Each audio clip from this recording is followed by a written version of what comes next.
Okay, it is 7 o'clock. I am going to call this meeting to order. Let's go ahead and do roll call. Ryan Sinding, Ward 2. Deborah McIsaac, Mayor. Nikki Oyen, Ward 1. Brian McGreedy, Ward 2. Travis Schurz, Ward 1. John Hughes, City Attorney. Whoop, whoop. I don't know what that was about. Okay, let's do the Pledge of Allegiance. Can't stand up. I pledge allegiance to the flag of the United States of America and to the republic for which it stands, one nation, under God, indivisible, with liberty and justice for all. Okay, let's look at the approval of minutes. We have June 30th.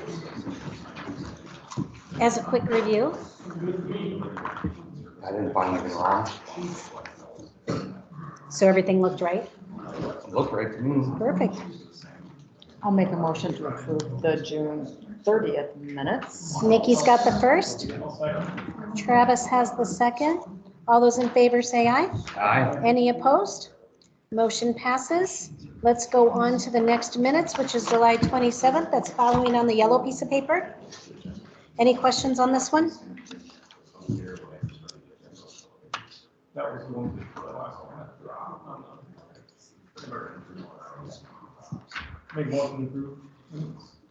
Travis has the first, Ryan has the second. All those in favor say aye. Aye. Any opposed? Motion passes. Approval of claims payable. I think that's the pink sheet.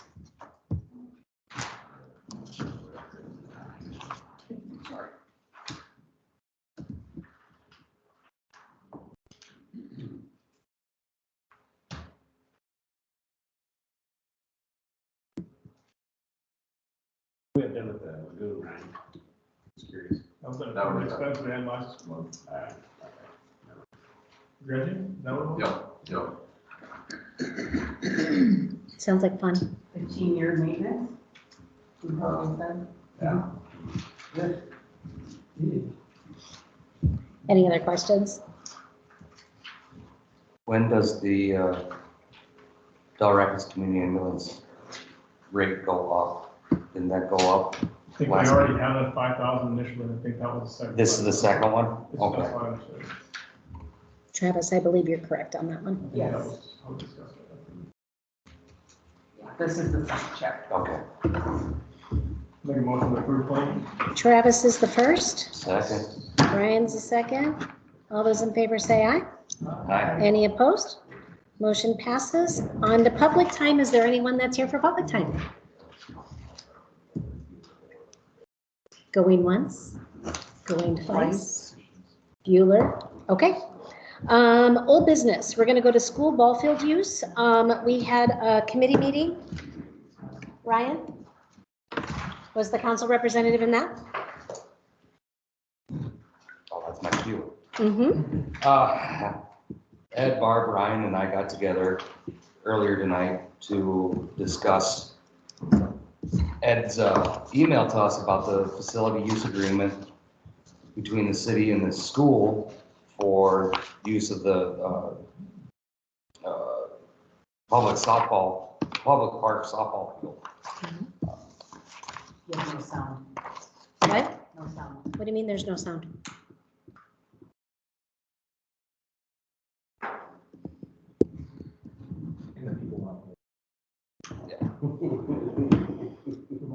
I am not showing anything that indicates that there is no sound. Microphone's on. Are you going to check it on yours, Edward? Thank you. Holly says she could hear fine. Might be operator error. I'm not just kidding. Might be operator error. I don't know. Oh, boy. Holly can hear fine. You're having a great day. Time flies. Okay, keep going then, I guess. Jump back in, Ryan. Thank you. Thank you for that update. Okay, Ryan, you're back on. Oh, great. Sorry. My second act. This is a copy of another agreement from Colton, I believe. Crooks Valley. And the actual agreement is pretty good, but there are some issues that we found that should be addressed. One of them is, I think at their discussion, I think there should be a similar agreement with the BAA. Just because it's a facility being used by 3 different groups, and we really should have some kind of agreement, so who knows what's going on, what everybody's doing. Would like to show this to the municipal league to see what they interpret, if there's anything wrong. I think Lacey can help with that. I haven't received anything from the municipal league, but I did get something from our, like our pool association. Then I also have one contract between a city and a school, and another one between the city and their athletic association. So maybe between all 3 of them, we can get the verbiage all correct. Like, we need it to be so that everybody knows what's going. So a future meeting is Everybody's got their in the own. works. Yeah, I would just say that if we did the exact same facility use agreement, the current one that we presented tonight, based on our discussion, puts the school sanctioned softball as the priority for the field usage. So we wouldn't, like Lacey's kind of alluding to, we wouldn't want to utilize that exact same agreement for the BAA, because then we'd have 2 groups that have now got top priority. Right. Right. That would work. But if we could maybe come up with some wordage or add in different clauses or things like that from those other ones to make that work with those other groups. Edward did a ton of due diligence on this for us. And so thank you for that. Didn't you brought some preliminary budget items and then the Yeah. facility use agreement as well? So we'll get that to everybody if you don't already have it. And so we're just gonna, if I understand correctly, we're just gonna do a little more tweaking, make sure that all of the Ts are crossed and the Is are dotted. If we have any questions, we're gonna get back to Edward in real time, so that way we can get that moving forward and consider it a top priority. And Edward was kind enough to give us a little more time and let dog days get under our belt. And then come Monday, we're on it. We're on it. Monday? Yeah. Monday expects inbox. He'll be here at 8:10. I'll CC all of the everybody. I love it. John, did you have any additional thoughts other than Ryan's report and Lacey's update? Sounds like you all got it handled. Well done, Mr. Cindy. Excellent. Thanks for your help on that, Miss Lacey. My pleasure. All right. Oh, love it. So yes, we're yeah. super excited about this. I mean, super excited. Can't wait to get that rolling. Is the softball team still, everybody's the Bulldogs no matter what? They don't have a different name? Sometimes we associate our female athletic teams just Lady Bulldogs, but I'm not sure if that would change on their jerseys. It'd probably just still say Baltic and Bulldogs or some variation of that. A lot of times what we do, since we're Baltic Bulldogs, we'll do one for home jerseys and then the away jerseys will say the opposite. So one will say Baltic, the other one will say Bulldogs. Got it. A lot of times when you're away, you do Baltic, and then when you're home, you do Bulldogs. I would like have that. never I like thought that. that. And that, Yeah. no, that's awesome. No, I like it. Okay, cool. Thank you for that. Yeah. Okay, and now we are to the beloved, okay, so school Ballfield use is gonna get tabled then, Lacey. And we're gonna hopefully be in a position to vote on that next month. And then welcome sign. We love the welcome sign. Okay, okay, hold on. I'm on an unfamiliar laptop, so bear with me. I don't know what you guys all talked about with the residents, but I've had all of the sign variations up on the counter. And I took a tally of what everybody liked, and the top three, hopefully. Hold on, hold Hang on. on, hang on, hang on, hang on.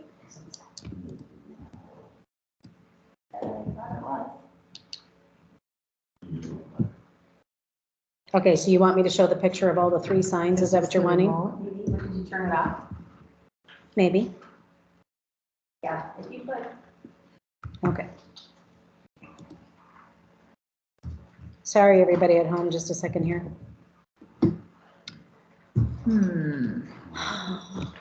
Bridget.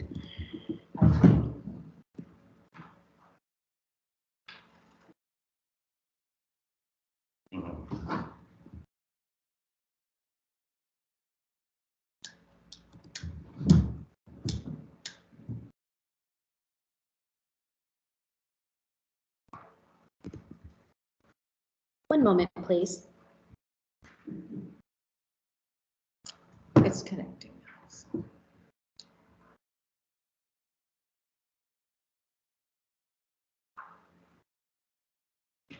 Okay, how do I do this?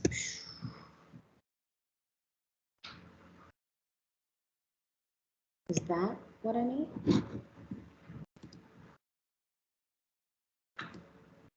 Can you just Okay. click and drag? I'm working on it. Press Windows to be able to duplicate your screen. There it is. There it went. You need to come to our meetings. I was like, Get back to you take guys. over here real quick. Yeah, do we need an IT guy? Okay, why? Help. Help is exactly how I feel right now. Want some tinted glasses? Yeah, can I use your glasses? Why won't this make it bigger? And then push it up against the top. No, I don't. No. See, I didn't. Let go. We're not making. There you go. There we go. Yay. And look, Oh, birthday candles. Yay. Yay. Wowzers. Okay, now I'm gonna do and for my next trip, Hey, I learned how to do it, so. There we go. now I'm going to share so people at home can see what we're looking at. Boom. So Lacey, they're in order of preference. I just randomly put them on here. Okay. These were the top 3 picks that I received, either phone call, through email, or mostly from people stopping in. Well, I know not everybody has social media, but I put a little survey out there, thanks to the Lacey's, that I got pictures of this, asking for their opinions. And majority, I'd say all of them except for one person, like the top one without the little squiggly frills. And I had over 45 comments. Okay, anybody from else? people. Well, that's pretty strong. Well, we can go around to the top or the bottom. Well, you definitely want welcome to, I think. It fills in that kind of blank space a little That bit. blank space. Or, yeah, I'm sorry, yeah. Am I the only one? The that- cursive, the one on the bottom, but the welcome to in cursive and a smaller font is the one. Yeah. So see, to me, the top one looks too busy. Yeah. You need that welcome to spaced out on it to read it quick when you're driving by. Yeah. That was. Okay, so the bottom one is what you're thinking. Read that. Yeah, I'm sorry, I picked the This wrong was- one. People that stopped in, this was their favorite. The only thing that was requested was maybe moving this down just a little bit. Otherwise, that's. I like the home Bulldogs on the bottom too. Definitely. Yeah. Yes. That was a good addition. Yeah. What are your, What do you guys think? what are your thoughts on welcome to being in cursive instead of? My only concern if it's cursive, it might be kind of hard to read depending on how far away it is. Smaller print. Yeah. Yeah. But, Have an accident trying to read it, you know? Jesus. I like, I mean, I like the additional accent that it brings to it, I guess you would say, but I think I don't think you go wrong with the top and bottom one. Personally, I would probably say the bottom one, if that's what you got the best feedback on. Yeah, the bottom one, the only difference was the cursive, but that's potatoes, potatoes. You know? I'm all I don't really want a potato on the sign. Thank you.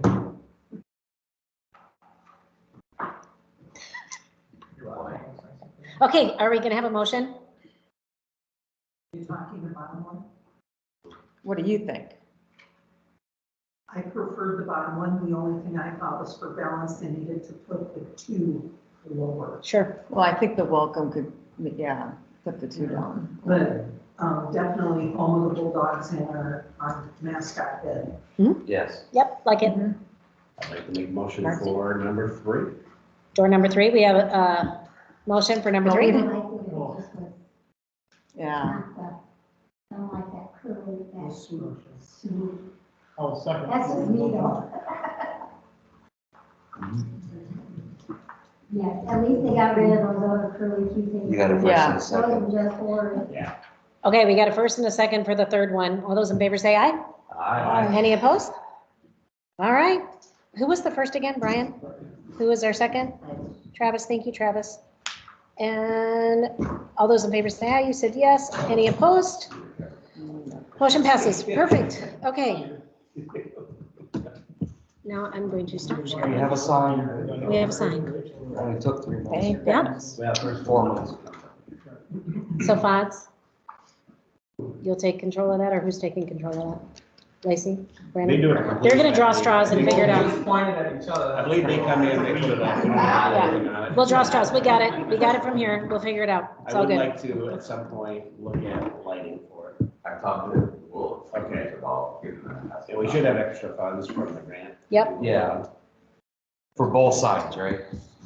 Okay, I told him I know. thank you. Lacey, do we have a golf cart ordinance? No, Okay.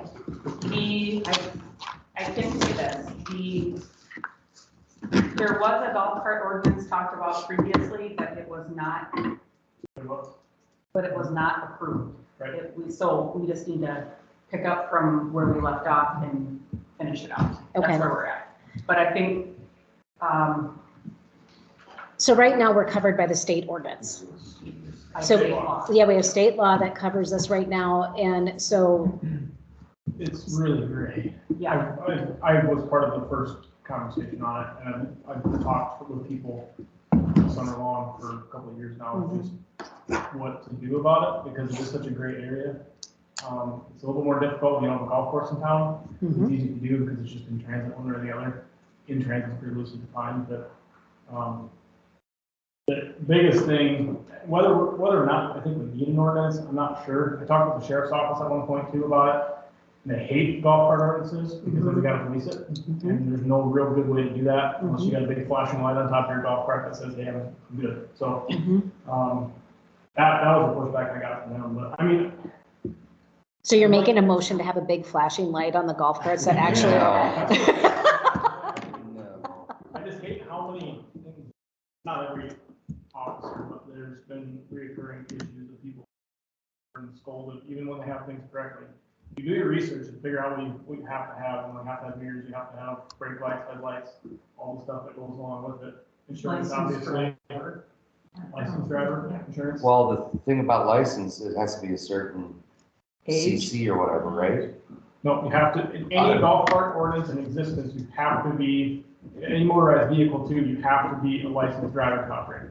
You have to have a valid. Right, I agree, but mopeds under a certain CC don't have to have a 50, well, license. yeah, golf carts are long over that. Oh, okay, I don't know what I they mean, are. there's electric ones obviously out there too, but typically golf Okay, carts are kind of all grouped into their own.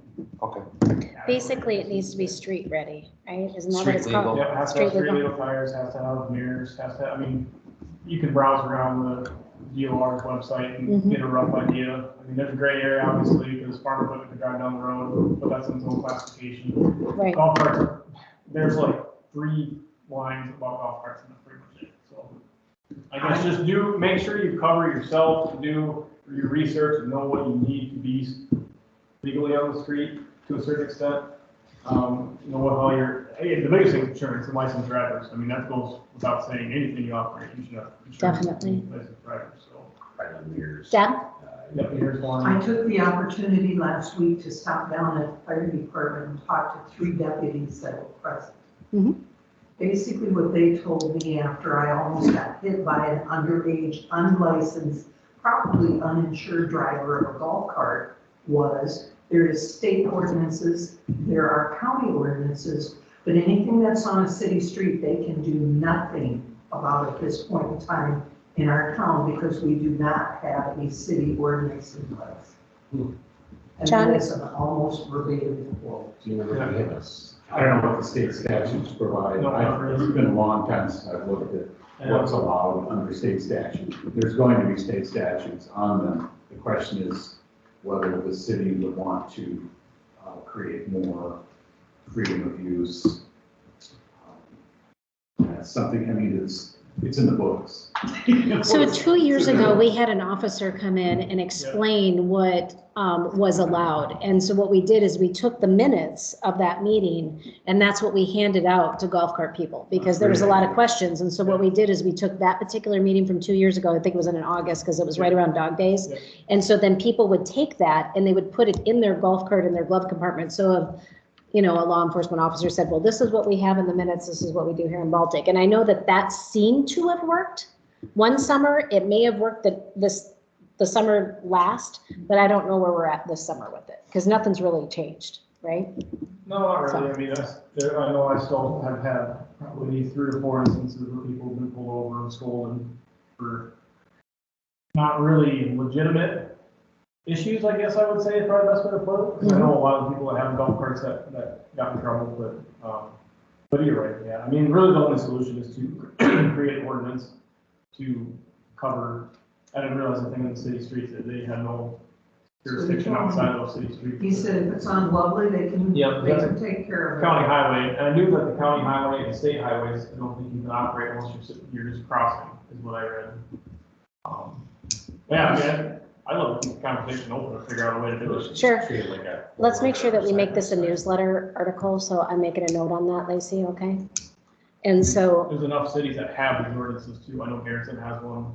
Obviously, any city with golf course, Hartford, Dells, I'm sure they all have one, would be a good benchmark to go off. But Travis, you made a really, really great point though, because we don't have a golf course. I think that we should also be wide in our thought with it, because I mean, if we have state and we have county, I think it makes, I mean, at least it's worth considering to make it general. So we're not creating another layer for law enforcement to have to recall, but I totally agree with your point. Yep, and typically every ordinance that I've ever found, you have a license fee yearly through the city. It's like 10 or 20 bucks. Typically you get a sticker that has to be in a obvious place, so that it can be policed easily, so. Interesting. Okay, so that's that. Swings. Infant swings. Yeah, Thank you, Edward. Would you let him in now? Thank you for letting him in. Okay. Did everybody look at their emails? I sent out all sorts of, I'm kind of looking for guidance. Since we are able to remove 1 tree down in Bird Park, and then we'd be able to add another 2 swing set. Up at Water Power Park, it pretty much is just a 2 swings, so we don't have any more room. So I sent you kind of ideas. Right now, the swing ever is a tripod. It's got 3 legs on each side. So I'm saying we stay probably the same. If you wanted to try something different at Water Power Park and do one of these arch post swings, the hard part is the pricing and trying to get the options. I would like, you know, this is one off the internet, getting different things. You go through the suppliers of with River Park. That was a Play World Systems. They did everything, you know, entertainment. It was already set this color. With the ones I got, they're like galvanized. So the one at Bird Park is blue legs, yellow cross member, and then you can get the chains color coordinated in the swing part. So kind of looking at for guidance, and it's almost hard to say, do we have a dollar mine set? Because I kind of put in that plastic border, that's going to be about $2,000 there. I'm thinking a boat that ships is about $3,000, $2,000 to $3,000 minimum for a big boat, which would take, for those playground equipments, that addition, it'd take a truckload just to do those 2 additions. And then we still need some probably up in Baltic Heights to refurbish that. So, I'm kind of guidance for, do we have an idea, do we want to say $2,500 for a swing set to get it powder coated, you know, or do we want to just go with the galvanized? And So just so you understand where this is coming out of, we have a third penny fund, and the third penny fund is for community items, okay? That, did I say that right? It's Correct. the Yeah, you community. can use it for promotions, I think it's classified as promotions of the city, which parks. Fall into that. There's $8,000 in this fund. We have not used a penny of it this fiscal year. So we do have funds. And it's within the realm of this use to use the funds for that. It's absolutely a demand item from many, many parents that really want this. And so it would be my recommendation that we just give him a ceiling. And unless you have very strong opinions about color or very strong opinions about galvanized versus powder coating will make it last longer, right? Yeah, it's just, Yeah, it's, it looks better. Galvanized is terrible, but. yeah, it looks galvanized, And right now, what's there? it's painted.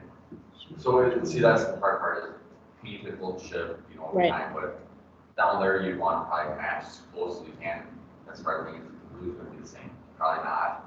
We want to match as close, I'd say there, up at Water Park, you probably could get away with the galvanized, and that's what's. Because everything's now. there now, yeah. So, I mean, that's, you know, you go cost effective on that. Is there a yellow option? So like one's blue and one's yellow, so you don't have to worry about matching? Correct, yeah, I think you could, yeah, if you want to just go with, yeah, yellow for the, you know, with the cross member, you know, that one's different, two different colors. It's the Baltic color, school colors. So you could just go all in yellow or something like that if you want, or you could just. Because matching will make people crazy.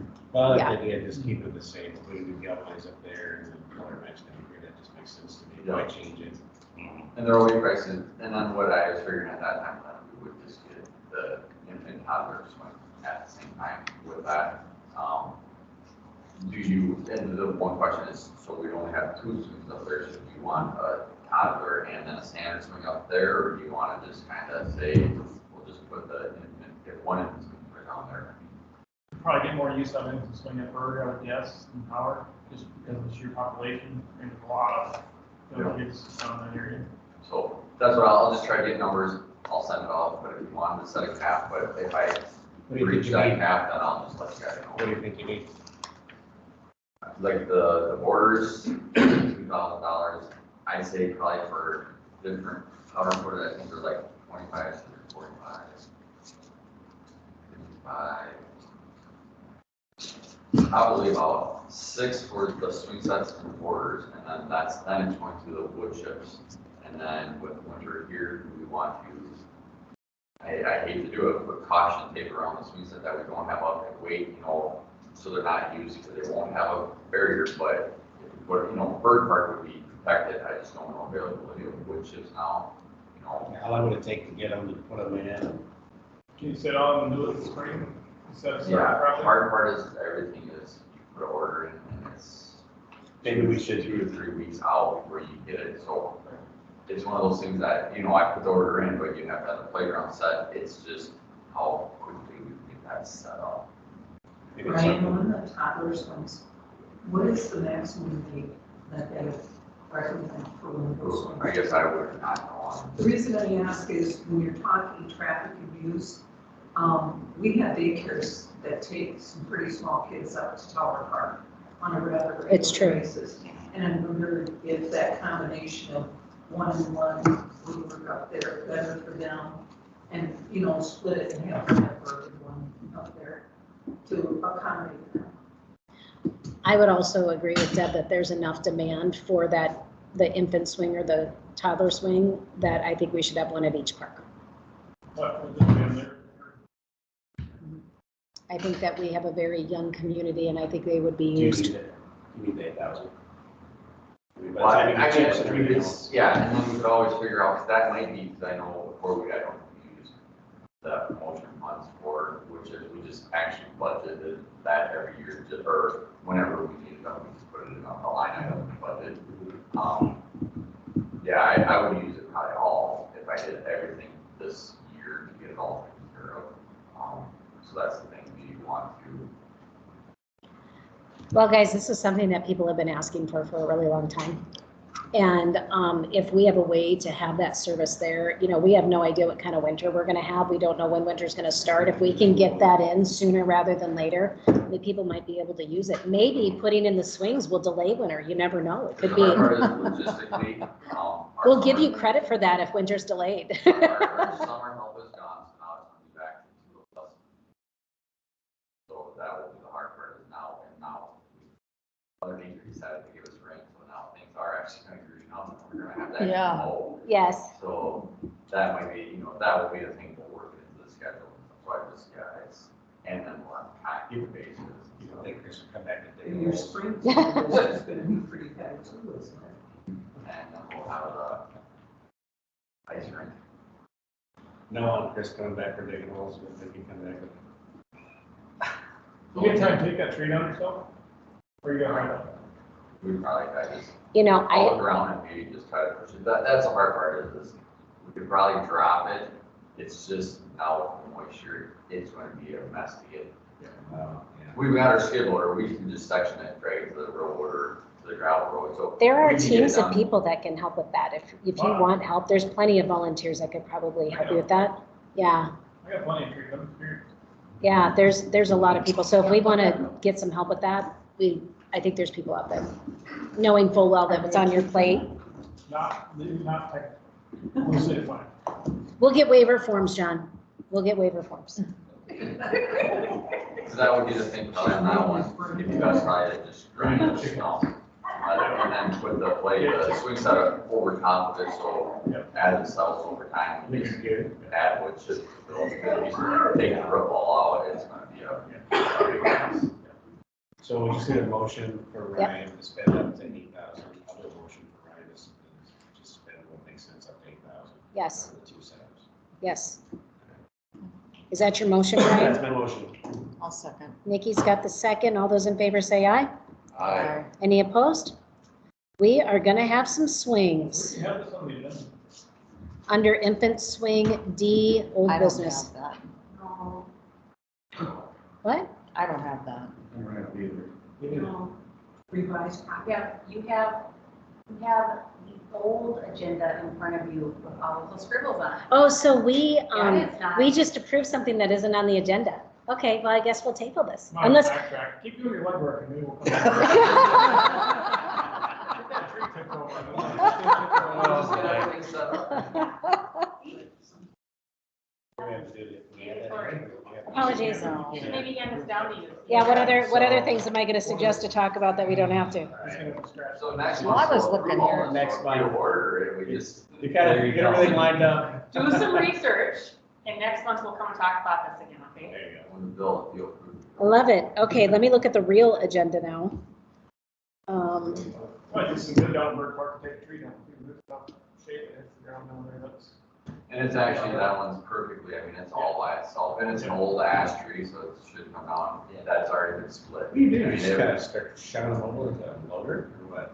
Or do you go up there? and just- Boy, I don't have it for you. He goes Paul Bunyan That's on it. easy. Yeah. That's the safest Ground part price for off me, enough too. because then I don't have to be out by the tree Right. and fall, I can push it over and pick it Let's up, start cutting it down while you go. that's the easy. It's work pretty good. Boy, oh yeah. Should we have a lumberjack contest on this tree and see what we can do with that? I think it's cool. We can do that during dog days. Yeah, we can do that during dog days. Okay, apologize for looking at the wrong agenda. I So then apologize. I guess we can start getting this up, that's, I can see this, so then we can have time, probably start water tower park. Well, I But we am won't reasonably contract, we're not gonna get optimistic. This year will be big, just so it can still utilize Mhm. throughout fall and winter, but we can, that's put us in September, so we might. A lot of times. We might leave water tower till spring, and at least that, because I mean, that's. Can we do that though? Might not Aren't we have supposed to get rid of snow it? till mid- Aren't we supposed to get rid of it? Might have an October. We were quite rid of it. Oh, you mean, okay, all right, so we're good. Never know. Okay. No. No, not the slide. Okay, we're gonna go on to new business now. Happily get rid of it, they just don't like it. I mean, it's, you can use it, it's just. All right. Okay, so let's talk about this. We're talking about dog days things, and we were looking at the ordinances, and we were looking at how we handled this last year. So let me just refresh everybody's memory. There was some misconception about how we handle beer and alcohol during dog days. Okay, So last year, what we did is, there is a local ordinance called 130.02. It's open container of beer or alcohol in public places. And so what we did last year is, we had an open container allowance during specific events during dog days. And basically what it says is, let's see here. City council has the ability to approve the ability to drink a beer or an alcoholic beverage or possess an alcoholic beverage in a public space. We can determine what that says, so it can be a street, an alley, a sidewalk, a place or amusement, a business establishment. It even says automobile, which I really would caution, just saying. And, or business establishment not authorized to sell beer or alcohol. So we have a lot of leeway here, but I also think we need to caution on the side of safety. But what we did do last year is we identified what the open container rules would be. So would you grab a dog day schedule for us, just so we have it, so we make sure we got it right? Allison, I want to make sure I got your back on this, okay? All right. So we have a couple of events with the schedule for dog days. And again, the event as a whole runs Friday, Saturday, and Sunday. So Friday night, there's going to be a beanbag tournament, and that is going to be on St. Olaf. And so typically in the past, what we've done is we've offered open container from 1st to 3rd on St. Olaf, in the street and on the sidewalks. So not on the other streets, but just in that section. And think the parade route. So that might be for Saturday morning. So for the beanbag tournament, Someday Cafe said that they'll probably delineate a part out. We talked to Ryan about potentially having a couple of markers so that way people understand what's the part inside the beanbag tournament as opposed to outside the beanbag tournament. So that would probably be the contained area for open container.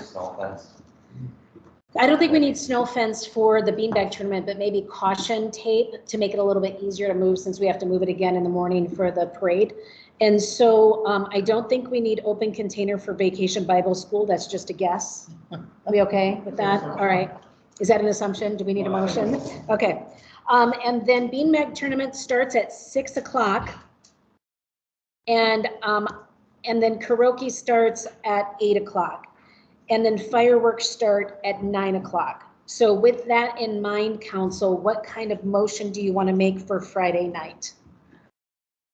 Let me ask you this, we just do a general motion for proximity of events. I think it is going to be easier, well, John, correct me if I'm wrong. When you're dealing with this type of an issue, I think it's in the city's best interest to be pretty specific about what we're doing, so we're not exposed. John, do you have thoughts? I mean, technically, you could allow people to run around with beer. Again, this is an old beverage. This is, running around with a bottle or a crumb. Actually, it is. Let me show Oh you. gosh, it is. It is. But you know, McGreevy's gonna run around with a killer. Okay, don't take me out. Oh, I see. Yeah, I mean, yeah. Well, it does. Well, you could, how about, we always serious. We should designate a geographic area. Can you, I don't know. Well, I think the area of 1st to 3rd on St. Olaf is an acceptable timeframe. I think setting hours, all encompassing the one motion throughout. Obviously Friday, it's going to be afternoon, evening, starting Saturday with the parade. I should assume, is Sunday doing the Mimosa Bloody Mary bar? So here, let me break this down for you. So we have 5 and 10 Friday night. so from, if the beanbag tournament starts at 6, then I would say from 5, you said 5 o'clock maybe? Maybe 5 to 11, because it's really dark. Well, that's at 9 p.m. I think, because I'm trying to think, having the same end date for all. So Friday's new because we had movie in the park and we had fireworks in the park, and there's going to be fireworks that you can see anywhere. You can go to the park if you want to. But the majority of the attention will be on St. Olaf for Friday night. Do we need to have open dinner at Baltic Heights Park for Saturday? Let's talk about Friday first and then we'll go to Saturday. How's that sound? So tell me what you want on Friday. Especially if I know that. 5 to 10. I think Yeah, that 5 I to think- Lacey? Yeah. Outside. Lacey, will you go make copies of this, please, for everybody, so they can look at it? Thank you. If they're busy enough, they won't, they're gonna want time to do it. Honestly, you can go to midnight now. Yeah. Yeah, that sounds good. All right, so we're thinking, I'm gonna get you a schedule too, so you're looking at it, not wondering. So 5 to midnight, we're thinking St. Olaf and 1st to 3rd. Okay, You want to exclude automobiles? yes, I really think it's a good idea. Sure, well, open pickup box. Only if we can drive. Oh, your yeah, car, Saturday Travis. morning, open pickup box. I want the little one, the nice little car, I'll drive that. So it exclude inside an automobile is what I'm hearing, right? Yeah, Well, or on them. or, yeah, Automobile in general is probably just a good idea. Yeah. Okay, exclude automobile. Motor vehicles. Just- Are golf carts included in that? Well, see, they're. Motor vehicles? Okay, I'm gonna comment on that because I did actually ask the municipal league about this. And I said, how do we handle citywide events to make sure that we're protected? And I got a very stern email that you absolutely want a contained area and not to encourage transportation to and from another area.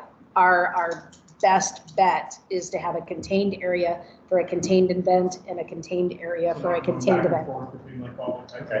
Yeah. Unless we actually have a path to, and even then they would be like, no, because a golf course is where it makes sense. We're not a golf course, unless you guys want to pass an ordinance to just make the whole city a golf course. You know, so. Like one time they had a yellow brick road painted on the street. Right. It had to be On the yellow brick within road, 5 feet okay, of sorry. that line. Wow, that's smart. Other than that, couldn't follow suit. Yeah, that was a great idea, wasn't it? Yeah, I like that. Nothing with wheels. well, I'm guaranteeing you, they drank outside that yellow brick road, so I know those people. So what I'm hearing right now is Friday is 5 to midnight, St. Olaf 1st to 3rd, excluding automobiles. That's what I'm hearing right now. Excluding vehicles. Excluding, well, it says automobiles in the, Well, I'll say vehicles, it's fine. Is that actually an ordinance? the statute that, is a statute. So, where's the statute? Aren't we kind of covered by state law on that? That we just have to clarify our local ordinance? Where's gonna be the best place to watch the I party? think this was that one listed for fine. Probably driveway. Baltic Heights. Baltic Heights, your back patio. Yeah. We're all going to Brian's back patio for the fire. You can't come, we'll have. For the quorum. show, you should be able to see it almost everywhere in town, so it should be pretty fun. I got ignored again. Yeah, I did, sorry. Sorry, did you say something? Yeah, you can't come, we'd have quorum. Yeah, that's true. Okay, do we want to have any allowances for Baltic Heights Park for the fireworks?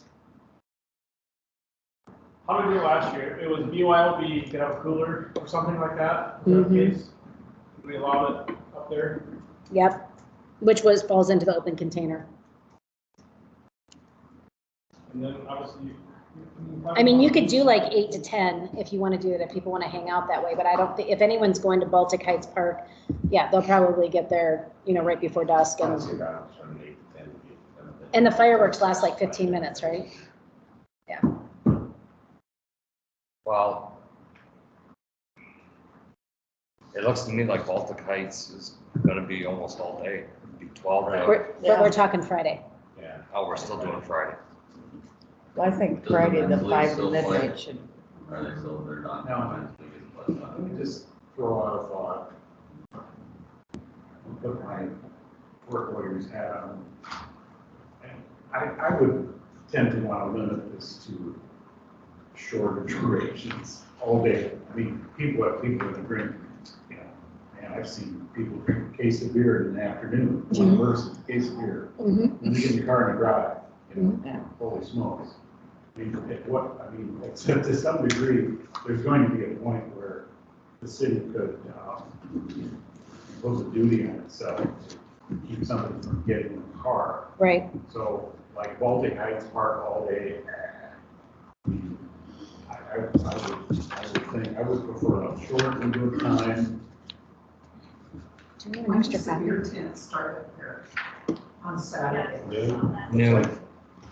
So we have. Okay, so let's just talk about Friday for a second. I need to get Friday behind us. So do we just want to leave Friday, St. Olaf, I'm fine with 5 to Yes. midnight, because that's when some days got their event. It's out, it's gonna be sectioned off, we're done with that. Okay, let's go to Saturday. Saturday, events start at 8 o'clock in the morning. We have the coffee truck, 8:30 is the 5K, pretty sure they're not drinking at that.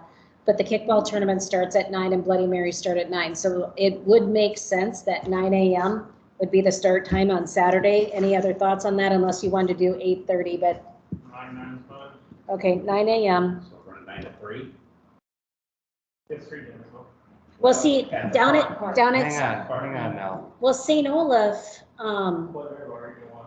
'Cause That's for the parade and whatever, It looks like because they want their Bloody Mary and mimosa. it's about 3. yeah, St. Olaf only goes to like noon, right? Because you got the parade and then we're done. So St. Olaf is really 9 to noon. Because then everything shifts to the Heights. Well, Where's the Sunday cafe or not? Where is Almost Home Canine Rescue on the schedule? Is there On the a Heights, weekend? it's on the Heights. What, Almost Home Rescue is in the morning? I thought it was at the week. I'm not sure, I'm sorry, Deb. I'm not sure, I'll have to look. Saturday's there. And isn't that in the afternoon? It's possible, because I know they came in after this printed.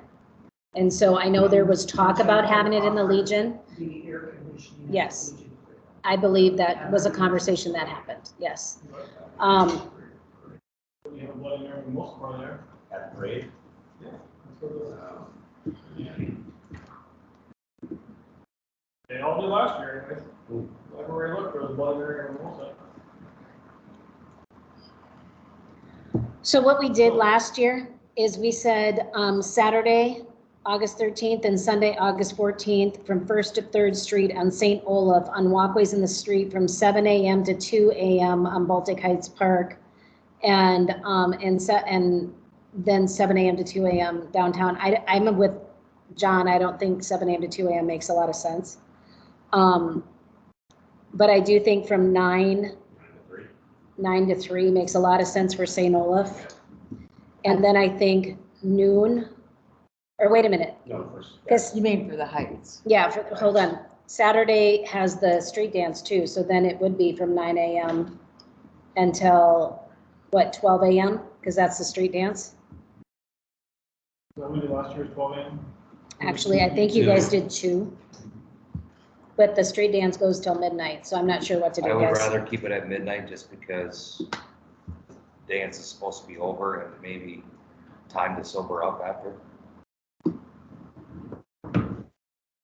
You know, Yeah. Usually it's good. Well, yeah, when they're doing, some days doing a brunch at the street dance too, so, or breakfast. So they're gonna be So open I'll from go back midnight to inside. 2, doing breakfast? Or sometimes after, depends on how long they're going to. Okay. They're supposed to be on their little half. Okay. No, liquor license. So from a street standpoint, open container standpoint, 9 AM to midnight seems reasonable for a Saturday. And that's St. Olaf. And then for the park kicks in at noon, right? no. Or no, the kickball tournament starts at 9. What time are you guys opening your tent? What? You're doing your tent at noon, right? Or whenever everything started up there. Okay. Oh. Because kickball starts at Classic 9. Corner beer tent starts at noon. It says 12 to 3 for But- Classic Corner. We're being a little flexible, right? But yeah, But the kickball tournament starts at 9. Yeah, I won't be able, No, that's I fine. don't think I need to. Yeah, no, Ready for parade anyways. because, yeah, So then how about we do from noon to 4? That's what I was just gonna say, I do before. Noon to 4 in the Heights. Okay? So just to check, we have 5 to midnight on Friday on St. Olaf, and on Saturday, we have 9 to midnight on St. Olaf, and we have noon to 4 in the Heights. Now on Sunday, we have the car show. And so the car show starts at noon, so then it would be, because I don't think we don't have to have open container, we're doing communion in the park, do we need it? So then we have noon to 3. So Sunday would be noon to 3. And that would be the St. Olaf footprint. Okay. So let me restate that. It's Friday 5 to midnight, St. Olaf 1st to 3rd, Saturday 9 to midnight, St. Olaf 1st to 3rd, noon to 4 in the Heights on Saturday. On Sunday, it's noon to 3 on St. Olaf 1st to 3rd. Okay? I just need, Signage for that? what's that? Do we have signage for that, like on St. Paul? I'm just trying to think of any other places that have been with that, like, Bedwood obviously is a little bit different story, but during cool down nights, that is a very strict area where every time you walk out of the door, that whole sign popped up, and just, you're leaving this area. The tricky part of that is because we have an open parade, we really can't contain the street. Right, and I'm just saying. During the not saying dance, block the during- whole thing off. Oh, during the dance, it's gonna be fenced off, without question. And I'm not saying in a fenced off area, just a, sign next to the sidewalk, and obviously it's short notice to do that this year, but going forward. Well, we could basically kind of crack something up, just single page stuff, and we stick it up, so. Just you don't know somebody walking across town. I don't think it's a bad idea. So just food for thought. Okay.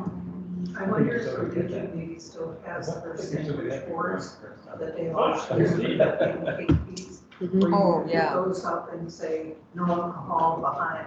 Then this point, Yeah, And put them. we can definitely try to. Well, I'm sure the Legion, they kind of done that themselves, over the years, I believe, on the fencing, that they put up, yeah. Oh, I mean, the beanbag tournament and the street dance is pretty well thing. It's when it's kind of a free area, and then you were gonna check on things with the tent to see if there was stuff we needed to do with the fence, and so we just have to figure that out, yeah. And so, okay, I need a motion to be able to do this open container thing so we can. Where does this fall under? Doghouse or Classic Corner or what? It doesn't fall under liquor licenses at all. What it does is it falls under, the open container that we have to do so they can actually Okay. have it is where it's at. Okay.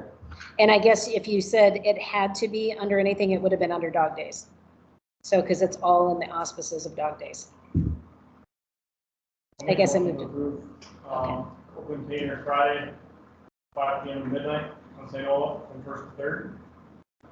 Saturday, 9 a.m., 12 a.m. on St. Olaf from 1st to 3rd. Sorry. Saturday, noon to 4 p.m., Baltic Park. And Sunday, noon to 3 on St. Olaf from 1st to 3rd. I will second. Okay, so we got Travis and Brian. All those in favor say aye. Any opposed? Okay, we've covered that. And to answer Ryan's question, when we're dealing with liquor licenses, how that's going to be managed, I think falls under that because we have to be able to say where it's going to be. Yep.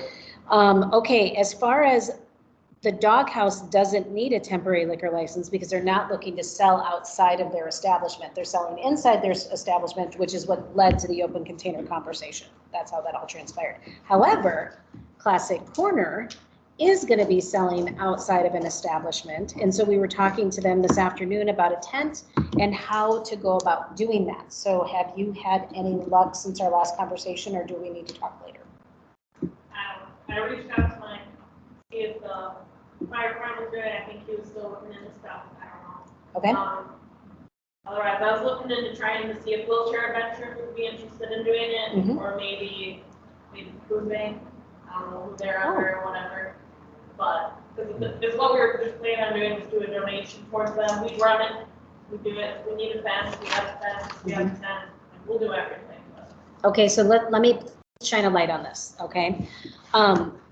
Classic Corner was gracious enough to offer a beer tent this year in Dog Days. When we started looking into the ordinances, we realized that there's only specific groups that get special event licenses. This has not come up until this year because all the people that have ever asked for special event licenses are people that fall in this category. So let me clarify. Under a special events license, it's 112.05. It says city council may issue a special malt beverage, which is what John was alluding to any civic, charitable, educational, or fraternal organization in conjunction with a special event within the city for a fee of $5 per day. And educational does not include the public school system. So, you know, and then the city can grant that. And so because Classic Corner doesn't necessarily fit any of those categories, I said, let's try to help you find an organization that's willing to help partner with you on this so they can staff it, they have everything, and then we have a donation to the organization that fits these categories to help do it with them so we can have the beer tent. That's what's going on here, just so y'all understand and we're all up to speed. So. Yeah, well put, well stated. Okay, so we're looking for a civic organization, charitable, educational, or fraternal organization that would be willing to partner so we can have the beer tent on Saturday. So food bank, if you have any way to contact your board to see if it's something you're interested in doing. We mentioned it to the auxiliary since the Legion is usually the one that gets this and they're very well adept with it, but the auxiliary does not have an insurance policy for that. And so that was not an eligible group. Then we had suggested to talk to our wonderful fire department because they do lots of wonderful things around the community to see if that's an opportunity that's in play. We also have thought about or brainstormed some other nonprofits and things like that that might be an option. So we're going to move very quickly as fast as we can. So what I would like to do is my recommendation is to, on the contingency that Classic Corner gets an acceptable group to partner with them, we will grant them this license. That's what I would like to recommend. So that way we don't have to have another special meeting and say, okay, we finally got it. We want to have everything teed up so that way we can help Classic Corner do the wonderful magical things they're offering to do.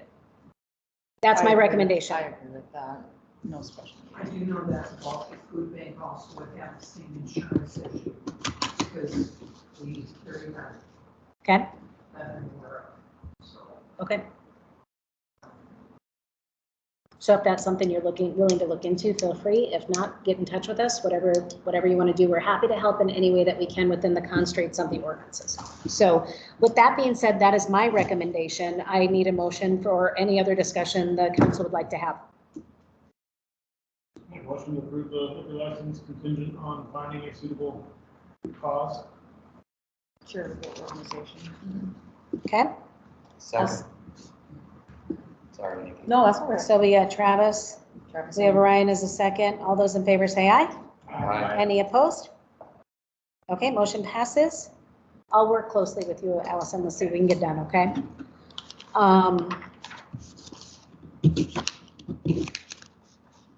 Does Legion need a special liquor license to sell outside? I don't believe that they do because their insurance covers the sidewalk outside of their building.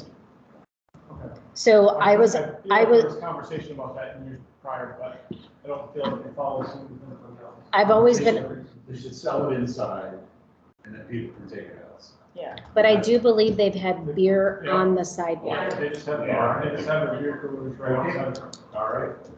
I And, think they sell beer outside of the liquor. but everything stays on the sidewalk. Okay.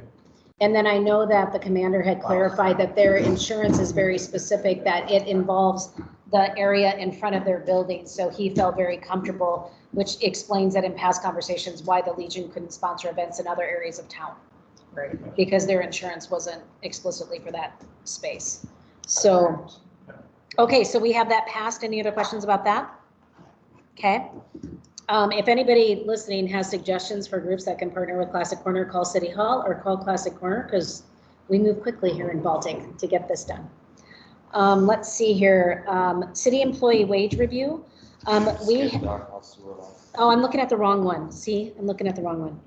Okay, so we have the Classic Corner temporary license. We have that done.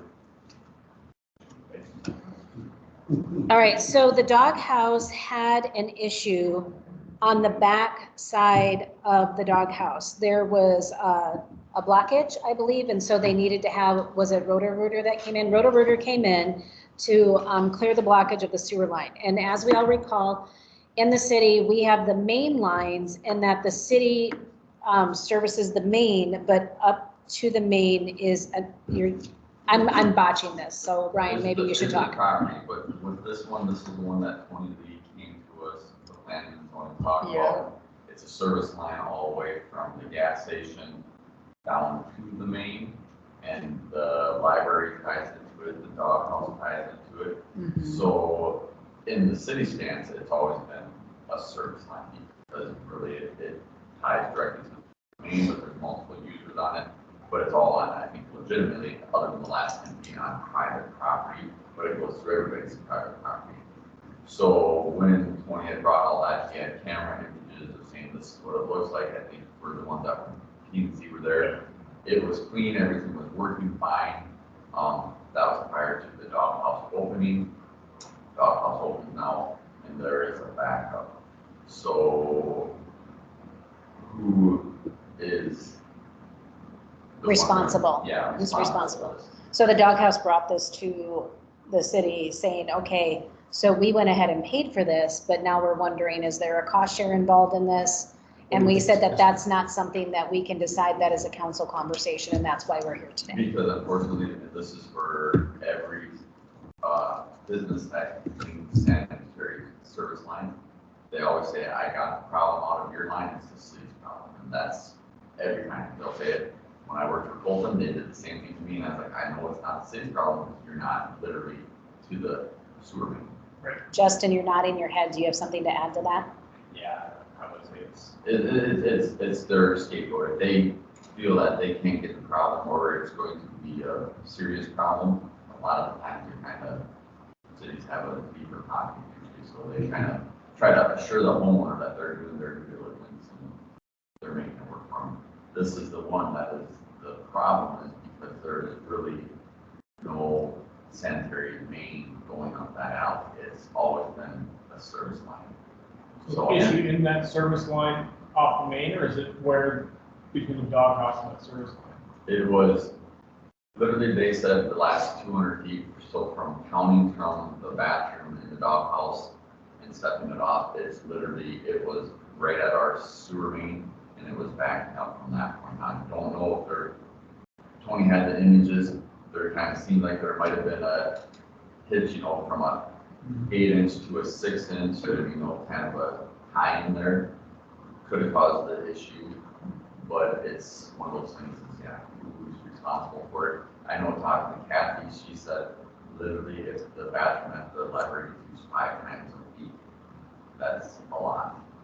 So I mean, for our user, we're a very small user on that. The gas station, I don't even know if they have water hooked up there to use the restroom. I don't think they do. So it is the doghouse, but we are a joint owner of that line, so is there a cost associated? And maybe for the people, I'm sorry if you don't mind. Yeah, go ahead. From a layman's term, you're using two different words. One is a sanitary line, one is a service line. Can you help me understand the difference? Service line is for the sewer main is what is in the center of the street. Anything that branches off going to everybody's houses from that sewer main to their house is considered a service line, and that is always the homeowner's responsibility to fix and repair. To the main. Correct, to the main, once it has been established in the city. but you consider this a special deal because it runs all the way to connect all those to the meet.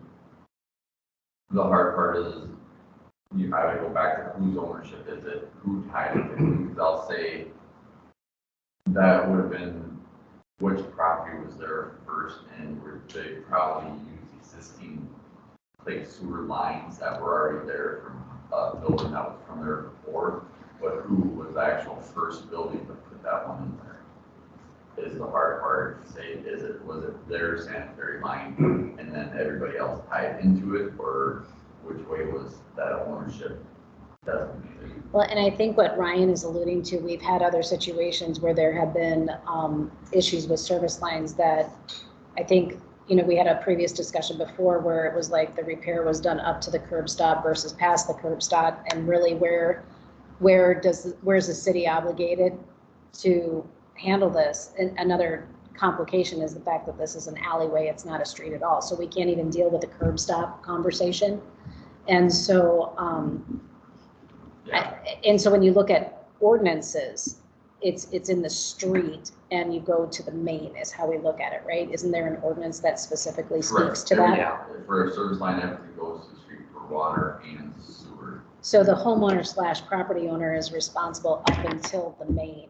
And I think that's how our ordinances are written, I believe. Yep, and then this one is the hard one because there is 3 different entities tied to one service line. So Ryan had, after we talked extensively about this, your suggestion was, since there's 3 lines and we're one of the 3 lines, as we take. I think we could take some ownership as it's our line, because I mean, we would not get affected as quickly if it backed up, but we would. I think for the old service station, I don't think there is any water usage being there, so I would say that they shouldn't have any ownership on that part, because I don't think they are running anything down at that point. So I think the bill down for 0 use. So then it would be the doghouse and us, and then I'd say it would be what use do you feel, if you want to go off a use for a percentage that we pay, or do you want to just do a dollar amount that we pay? Ryan, is this the same name that Tony Lewis here spoke about previously for 18 Analytical and the school? Yes. This is the same one he wanted to be used, tied into. Right, and he talked about doing a private line and adding fee-based and. But they said no. And it never happened. Right. But- So the service line that you're talking comes off of that same main, that's been creating a problem. Is that, No, because the old school goes to, You're thinking about the school one that we had the. that hasn't, the school goes actually to Meter Oaks. Okay. So We're- it's a different main. Correct. What Tony was going to wanted to do with that was to tie it into the service line by the gas station, tie the old school into that same line, and then run it down the same line that is having an issue. That's one of the cities that you cannot you cannot tie into service line. You have to tie into mains. So you either have to put your own service line from the school all the way down to the main, or you can put a main up the alley, tie into that, and then you can tie it into that, and then at that point, if the city wanted to tie into it with the library and then doghouse can tie into that. So that was And if I understand correctly, if we didn't have the library tied into this line, then it wouldn't even be a conversation for us. correct. Because we wouldn't really even be, you know, on the hook for the service line at all until it actually hit the road. Correct. Which would be Until second. it got to the main, it's in the issues in the road, but it's still a service line. Okay, so the service line is in the alley or on Second? It's on second. The service line goes from the back of the doghouse all the way to the 2nd Street main. And so our responsibility typically would start at the 2nd Street main. Correct. Okay, but because we're in the library and we kind of have We a, share the line. we have a shared line, there's, What do you think percentage of usage is? You think it's like 70-30, 60-40? I would say the easiest would be just do a quarter of, I would say that 25%, even though it's not, but I mean, it's just, I'd say that would be about the easiest. Is the cafe tied in straight to the main then? Correct. There is, yeah, they have a tie into different spots, so. because remember They the would doghouse used to be an insurance Yeah. office. And so it was probably, the usage was probably much different in an insurance office versus the doghouse. Is Well, then I that, guess the question of how do we stop this going forward? Fix the that's my problem. question. Yeah, that's my Fix the question. cause, it's the second thing, we gotta keep. But that would be another thing, Unplug or this thing? repair would be one of those things. If you set this as the, I'm gonna pay 25% of this, would you do 25% of a repair, or would you do a whole repair? I mean, that's the thing, where for the minimal use. So there was a question about whether or not that line coming out of the doghouse is adequate for the need. If is that, It's way different from, a bar is way different than an insurance agent, so there's more use. then it was probably designed, but it should have been, I don't know exactly what size, it should be a standard 4-inch sewer service line. But then with, is that standard enough for a commercial bar business? But there's Because only someday could fit. There's only this one stool in there, so it should be, Right. that should be fine. Why it plugged, that's the hard part, is if there was something there, something could come out. But Tree close by. what came out was just a bunch of toilet paper. There was nothing really noticeable that, No food debris or anything it from. was just toilet. Because it's just a straight toilet. So that was the thing, that's why it was so odd that it did get plugged. When did this happen again? Do you remember? July 17th.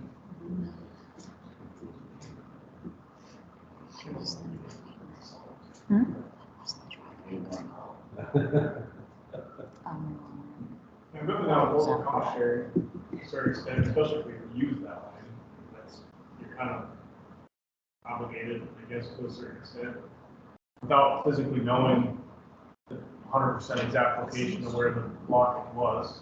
I know it really takes a lot of problem solving to figure out where it's located. Where they said it was between like that 180 to 200 feet, so it would have been out where it would have been going straight towards the main at that point. It would have been probably, I would say, at the sidewalk or in the. Well, you think it turned the corner, it was already headed. It was, I'd say, the last little point feet, so from the main Center Street to that approach, it would have been right in the approach to the alley somewhere there, that was probably the block. That's the case. Okay. I think, yeah, I think 25%. Yeah, and we're probably not even 25%, so that's fine. Okay, do we have a motion? Do you want the dollar amount with that? Yeah. Then? So you need it. You can just reach back for that.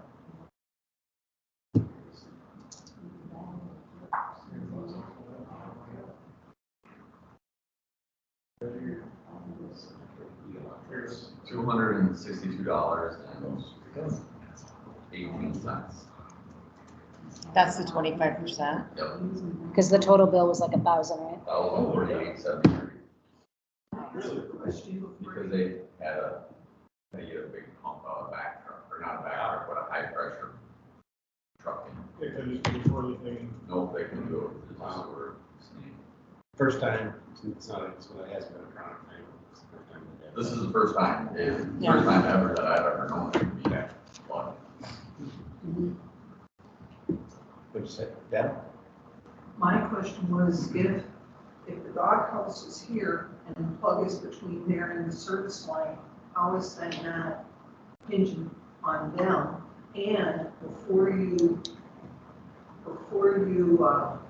put us in a position where we're going to be taking care of sewer problems there, can you make it contingent that if this is a repeat problem due to increased volume flow on that line coming out of the doghouse, that he might be required to update that line so that it quits plugging up? You know, buy it once, but 2-3 times, because they're gonna continue to increase the business over there hopefully. And if they're doing that, then their volume flow is going to be much different from what it used to be. And if he's on a small line, you're gonna have repeat problems. The doghouse hasn't been open that long, and you're seeing your first clog. And it sounds like the bottleneck is on his property. Well, Ryan just said it was close to making. It's in the street actually, so it's past, it's where you'd have a straight shot where everybody's already tied into the line that plugged. So it wasn't on their property, it was down toward where everybody is going into the same spot. I just hate to see set a precedent for us to be picking up the tab every 15 months on some kind of a sewer problem. If really what needs to happen is for him to put an adequate line to that service line. That's How long my is Doghouse been open? Their first night open was the Jack. That's right. When was that? I tried to forget that day, I don't remember. Yeah.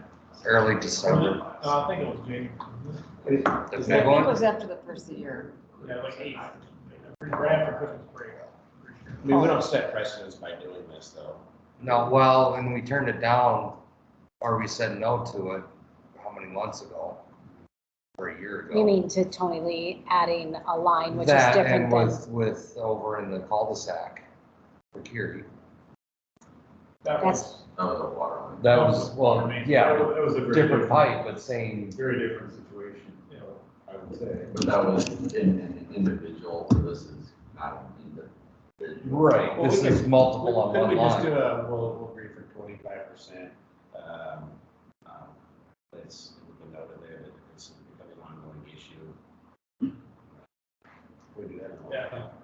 well, and I have to be honest with you, the first thing I thought when he said it was a bunch of toilet paper, the first thing I thought of was the driveway carnival, because we had a lot of kids using that toilet. So that's the first thing I did, is I went and I looked at that, but this event actually happened prior to the driveway carnival. So I just want that to be said, because they did have an inordinate, we had like 80 people in the back there that were constantly going back and using that bathroom. And so, and a lot of kids, and we had no kids really like their toilet paper, right? And so, you know, just saying. And so, but this happened on the 17th, which was prior to that, so. Yeah, I think this should be a contingent. Yeah, just do it like a 25% this time. Make your motion, Brian, so we know what to I do. think I'm crazy. Well, Yeah. it should always be up for discussion each time. I mean, it shouldn't be a You given. can just say making a one-time Right, offer. there you go. To fill in the blank.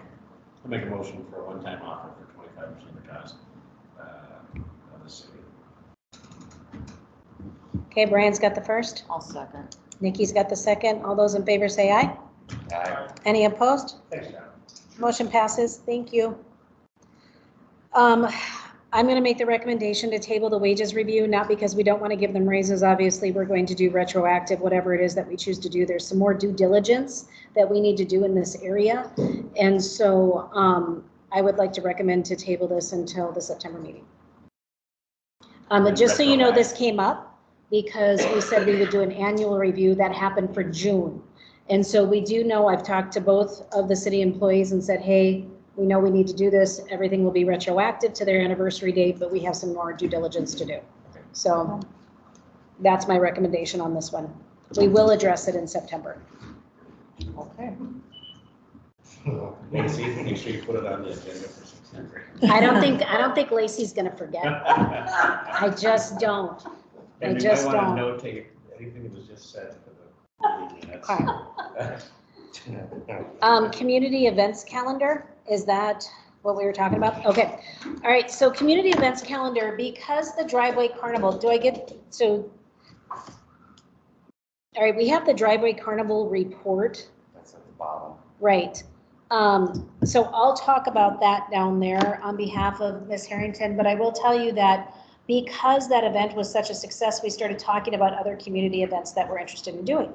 So we are also going to make a call out to the citizens that if any of these events sound interesting, we're going to start posting it on the calendar and seeing if we can build to bring that into reality. And so I don't have a slide for it, but I definitely have it up here. Okay, I can find it for you. It's okay. And so these are the events that we're thinking about. And the whole purpose behind this is to build a sense of community. The feedback we got on the Driveway Carnival was overwhelming.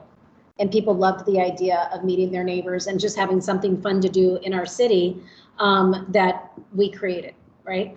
And so in July would be an annual event, which would be the Driveway Carnival. In August, obviously, is Dog Days. We love that event. September, we're going to table right now because that's the start of school, and we'll give that some thought. October is typically the trunk or treat with the church. So we've been brainstorming, what we can do. We've made a call out to the church to see, is there something we can do as a community events committee to help, bolden that up or beef it up, maybe. We did a spot there last year.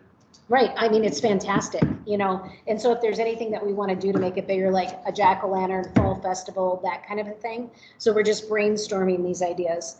So then that's October. November, I'm pretty excited about this one.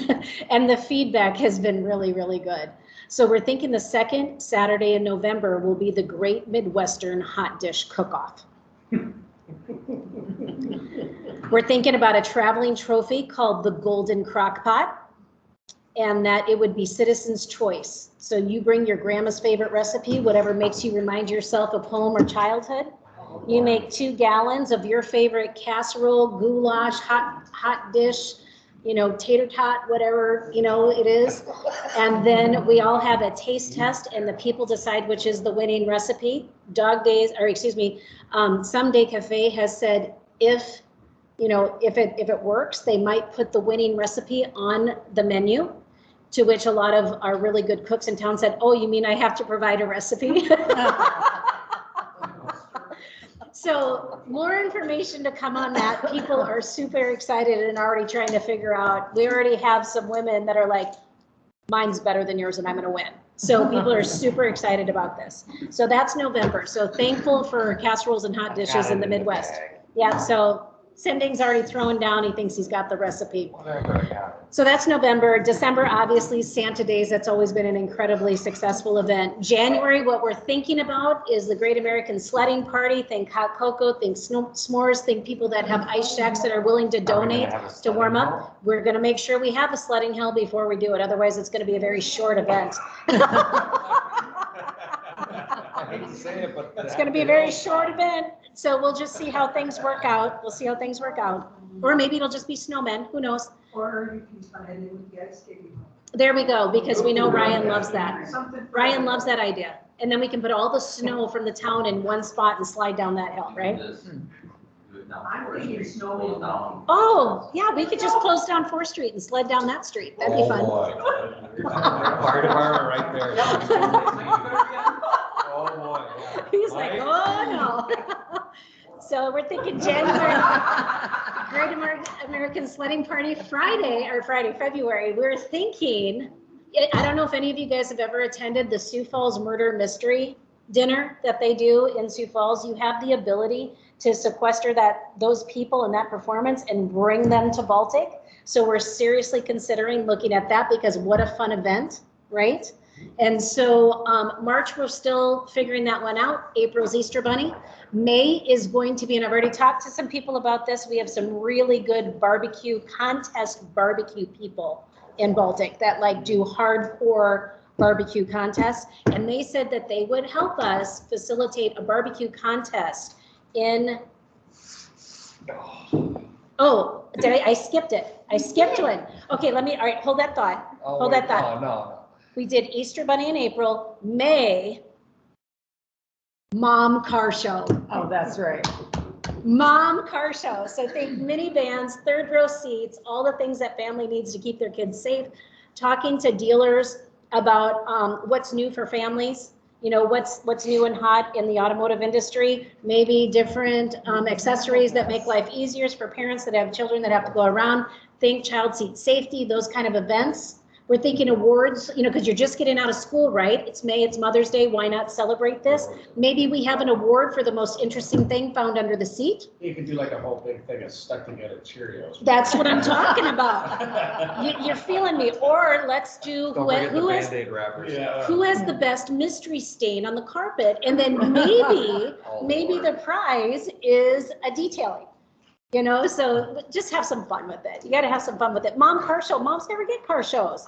I think it's great. So, okay, then on to June. June's barbecue. June's barbecue. Can I volunteer to be a judge in the barbecue? I'll up my class. I honestly, what they suggested for us is to do People's Choice. They said the participation would be a lot higher if there was People's Choice for the barbecue contest. In September, it's a hit. Yeah. Big deal. And so they said they'd start working on that right away because they know the people to bring. So it's going to be pretty impressive. And then we couple that with a community picnic. So like if you're going to come, bring a side dish. I don't care if it's a bag of chips, if it's some buns, or, you know, your grandma's favorite potato salad. But, you know, basically community picnic and barbecue. You're required to bring 15 gallons of your potato salad, by the way. I know, she'll be like, I got this. Mark needs to make his beans. We got it covered. It's all good. Okay, You so. do that at night, so you'd have to have an hour. Yeah. Well, there's a shelter up there. Well, but we can work that out. We just need enough time to plan, but think big, long, all of our 16 different picnic tables, red and white checkerboard, everybody sitting down as a community, having a picnic. I'm loving the idea. And then July, we're back to Driveway Carnival. So those are the ideas we have for community event planning. I'm super excited and I can't wait to do it. So there you go. Any questions? Oh, We boy. need a pool party.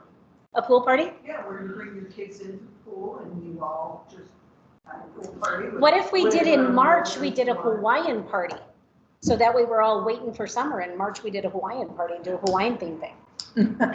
I don't know. There's nothing but flexibility here, but this is the first run.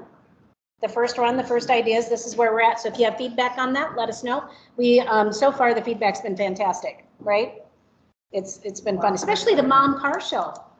Brian McGreevy's super excited about that. Show up. Super excited. You're gonna have to save up all your little things so you can give them away. He's gonna like make a mystery thing under the seat, and if it moves, it doesn't count.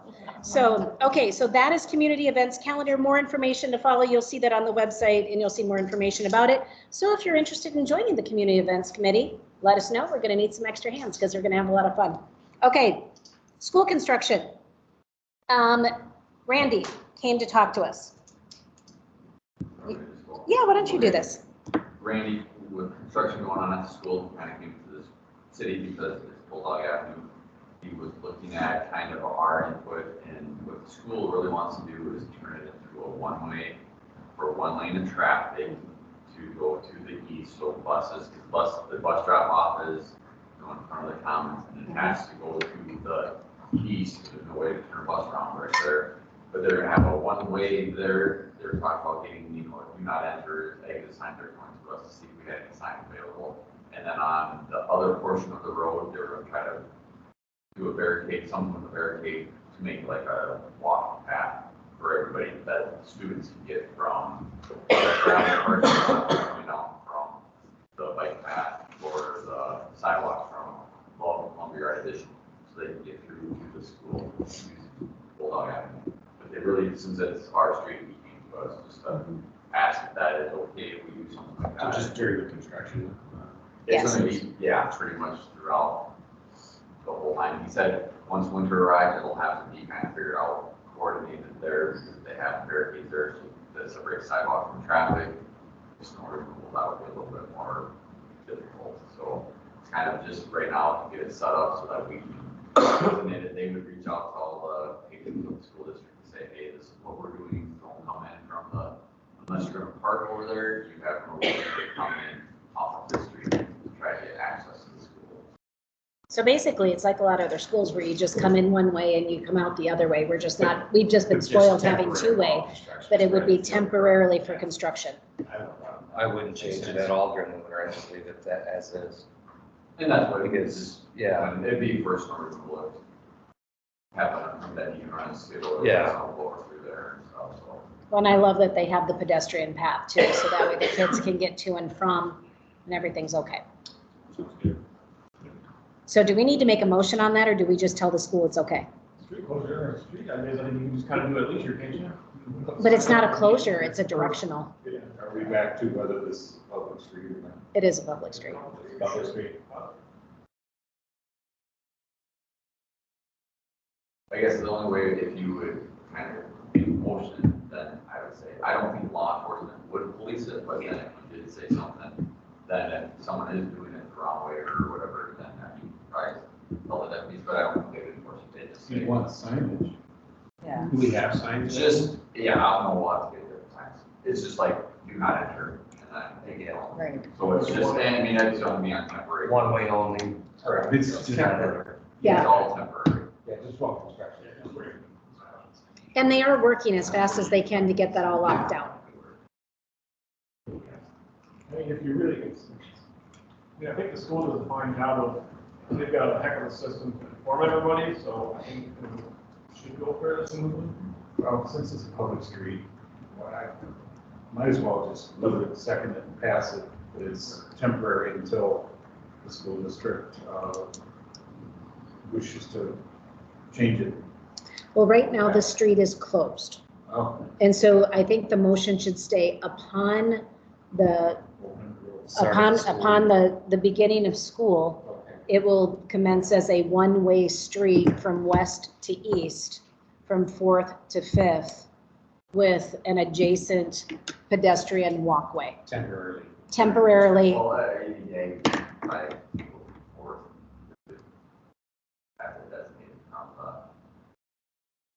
From the Wait. from the football walkway, the football field walkway to Fifth Street. It would commence as a one-way street because you still have to be able to, you can get in and out of the gym area, right? Or the workout area. Correct. Yeah, the commons there Okay. and stuff. Yeah, so it, just to clarify, so it would be upon the opening of school, then Bulldog Avenue would be a one-way street from west to east commencing at the football field walkway to Fifth Street with an adjoining pedestrian walkway. There, that's the verbiage. Make that motion. So Travis is gonna make the motion as I said it. And then, so we have Travis on the first, Brian on the second. All those in favor say aye. Aye. Any opposed? All right, motion passes. That way we can show the documentation to the school board so they know and then they can officially. That's a good idea. Okay, engineering update. Yeah, I'll go real quick, updates in the pack there. Yep. CIP plan provided a list of projects to the CIP committee on that one, so they're reviewing that, gonna get a priority list put together. We, IHG, are working on putting cost estimates to those projects, and look at those cost estimates. We'll get a meeting scheduled, also working with Lacey and some financials to plan cost estimate projects, the 5-year plan. So a lot going on there, we're working on all cylinders on that one. More to come. Detention Basin, we provided a memo back to Banner on just the preliminary review of the preliminary plans. So everything was close in compliance, but there's just a few additional details that we wanted and general comments and notes on that detention basin. A question on the detention.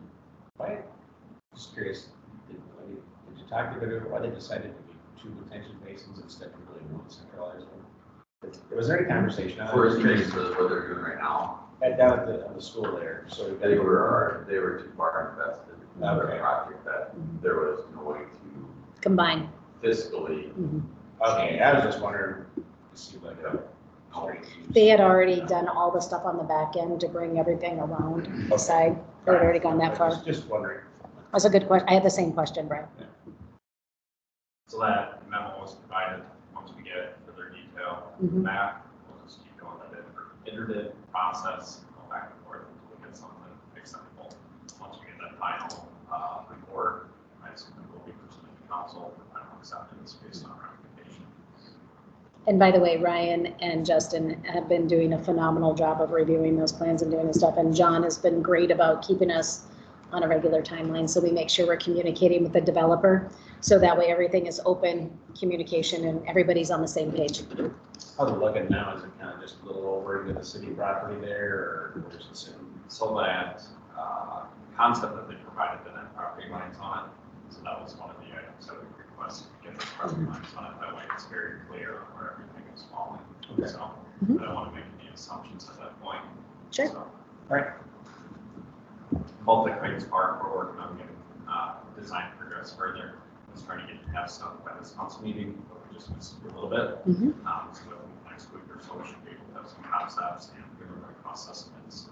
You guys have been pushing through all that, so just making sure we're aligned on it, but still looking at 2 quarters, fencing, multi-use, so. And then Justin and I, Justin wanted to follow up with me on the citizen meeting that Ed and I had with the landowners that abut up to the, their adjacent landowners to the north side of Baltic Heights Park, because they all had concerns about water flow. Not all, some had concerns about water flow. And so Ed and I spoke to them probably, it was almost 2 hours, I think it was, or an hour and a half. And we discussed what the potential options would be. And so there's still more work to be done on that. Ed is gonna go potentially, well, he's trying to figure out a time that he can do some spitball elevations to figure out if there's options and what they could be.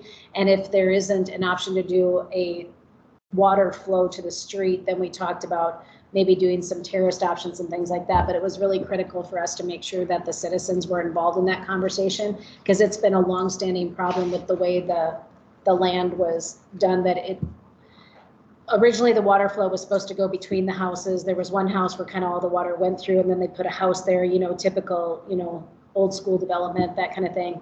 And then when you add fences, you add sheds, you add pools, that also changes things. If you have a chain link fence versus a wood fence, that changes things.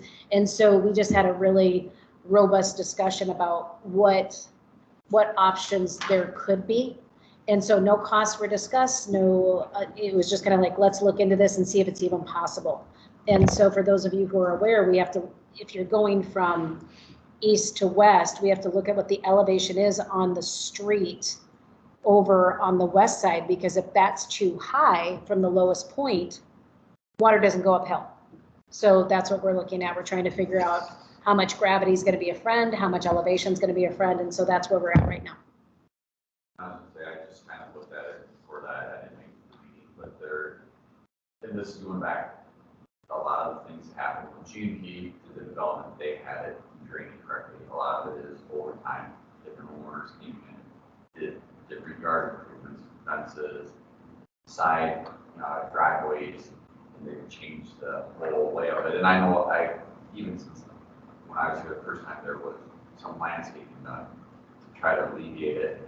All that it was kind of creating where the water was going through, and it was pushed between like 3 houses, and that's the way it was designed when that development was put in there. So that's very fortunate for that person or those homeowners and stuff that they have that.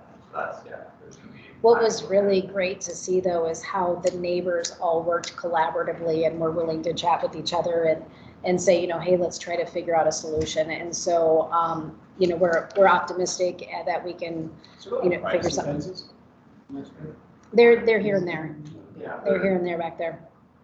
So, and they wanted to talk to us because of the Baltic Heights Park plan and said, hey, you ought to be aware of this if you're going to be looking at Baltic Heights. And so that's why we went. Is that quite a ways into those bad areas, or is it right on the line?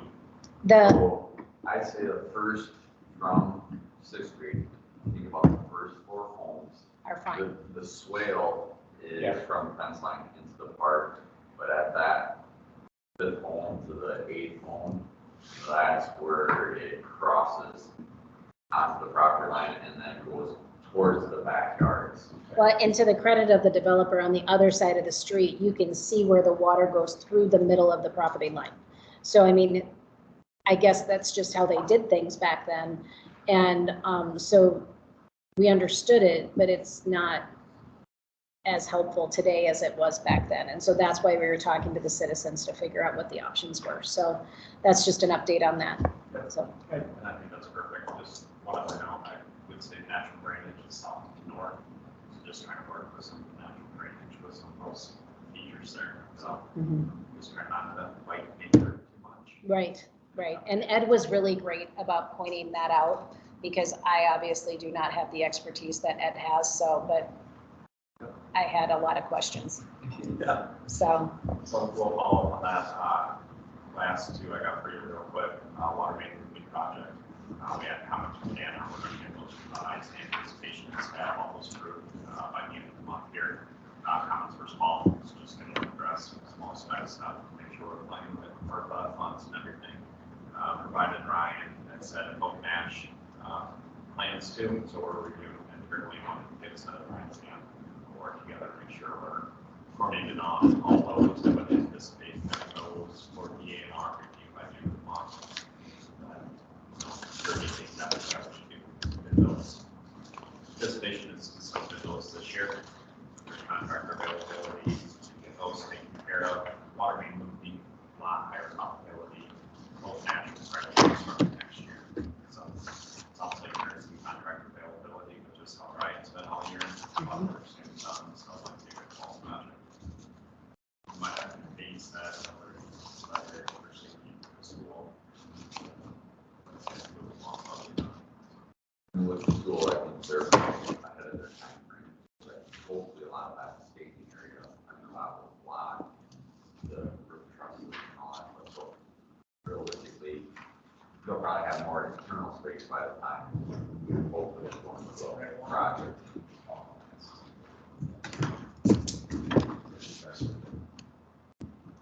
Go ahead. Ideal building better. They started early, they were late, they're picking it up. So those are kind of quick hitters. Any questions? no, No. I don't. Anyone else? Okay. Thank you. Thanks. Maintenance update, even though you've been talking this whole time? Yeah, so that's kind of really good on the topic. Okay, perfect. Did I have something? Okay, finance officer. Okay, the next meeting is on September 12th, which happens to be election day. Seems like a bad thing for me. Yep, we've been through this before. So we want to do the 13th, because we got to turn around and count. We need to canvass anyway, so it might make sense to either do the 13th or the 14th. We've done that in the past. The 13th is a Wednesday, 14th is a Thursday. Typically Alderman Sinding has a conflict on Thursday, so we have sometimes moved it to Wednesday, but it just depends. Thursday's not ideal for me. Wednesday, I know some citizens have expressed displeasure with that. But wasn't that during Lent? Yeah. It was. That was Lent. I remember that. I'm not opposed to Wednesday No. or the following Tuesday. And really shift it the following. We have to do it, it's so many hours anyway. 7 days. Yeah, we have to canvass within 7 days. So we can either do it the subsequent day or we can do it the following Tuesday, whatever you choose. That Wednesday's fine with me, it works. 13th. Wait, do we have to have a motion for that? Yeah, so, because it's just scheduling. So everybody good with the 13th? Okay, we'll do the 13th. What time, 7, 6, Travis? 7 is our regular Yep. meeting. I like that. Make a motion to move the September 12th. I don't think we meeting. have to. Do we have to? We don't have to do I that. can if you want, but Ryan wants to. No, I'll shut my mouth. Ryan wants to make a motion. Oh, my goodness. Fine, I'm make a motion to move the September 12th meeting to September 13th at 7 o'clock. Okay, get a first. I'll second. Travis. Wait a minute, leave it. All those in favor? That would be pretty good. All those in favor say aye. Aye. Any opposed? Okay, motion passes. Look, you got a motion on the books. Good for you. Yay. Look at you. Yay. Okay, summer rec results. I'm very happy to report that the Y was extremely pleased with the results they had. They consistently, was kind of an up and down attendance, but they consistently had 11 kids throughout the week. And their coordination with the school and using various classroom facilities turned out fantastic. Who was the contact at the school that worked with them? She never. I will tell you, when we were first initially doing that, we talked to Marcia Posey. So, and she was very helpful on the onset of making sure that we had rooms available at the very beginning. What happened from there, I'm not sure, but Marcia was great. She was really great. Of the 50,000 allotment, how much was used for that we approved for summer rec? Any? Zero. We didn't use any. Zero. That's what I Switched over to thought. the Y. Yeah, that's what I thought too. I just wanted to know if there's No. any function. Once Caitlin got on board with the Y, she took care of everything. Wow. Well, and that was the whole point of it, because we didn't know if we were going to have to run it.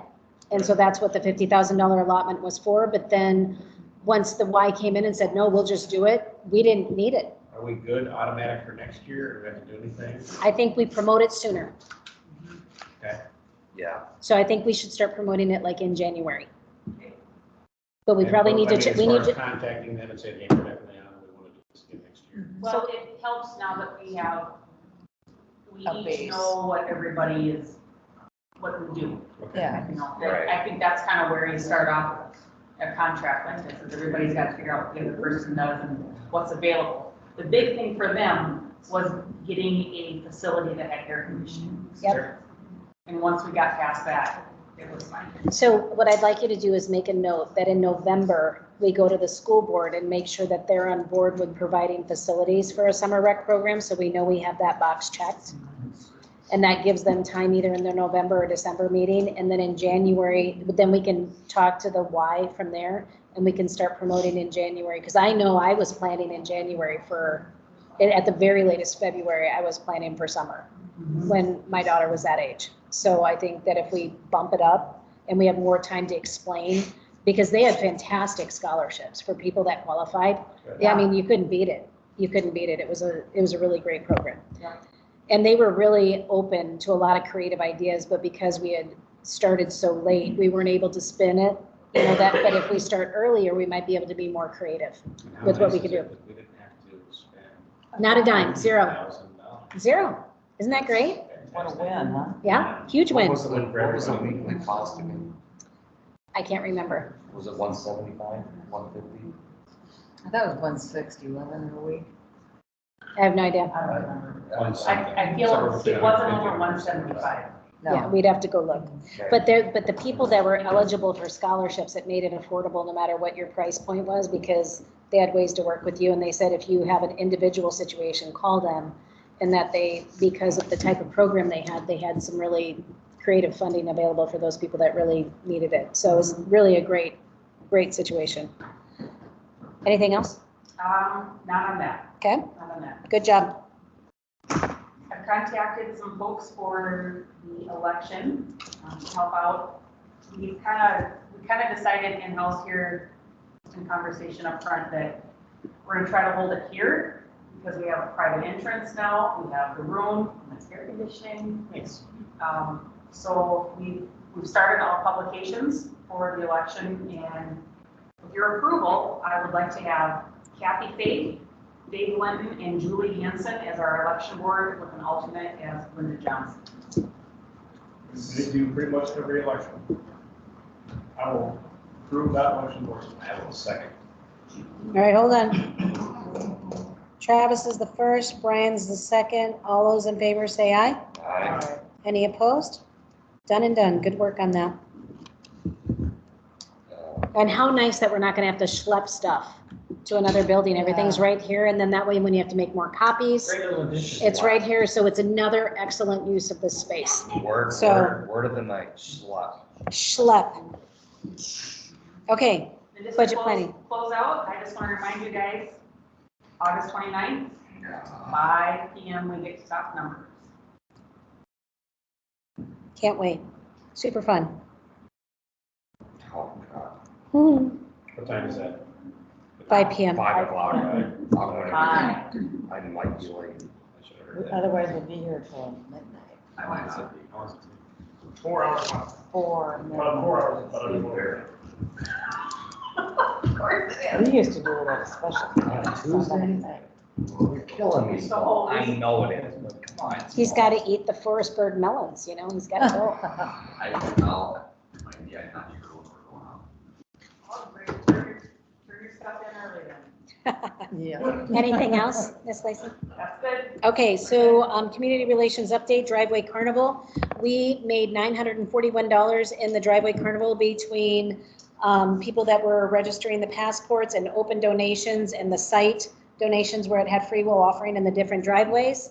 We had 12 different neighbors open up their driveway and do the cheesy carnival games for everybody. And we already had 3 people say, we want to do it next year that didn't do it this year. We've already had people say, we want to do it again next year. And so that's been a lot of fun. We figured 12 was probably the perfect number because if you did a speed show through it, it was about 10 minutes a stop. So it was an hour and 20 minutes was the fastest finisher.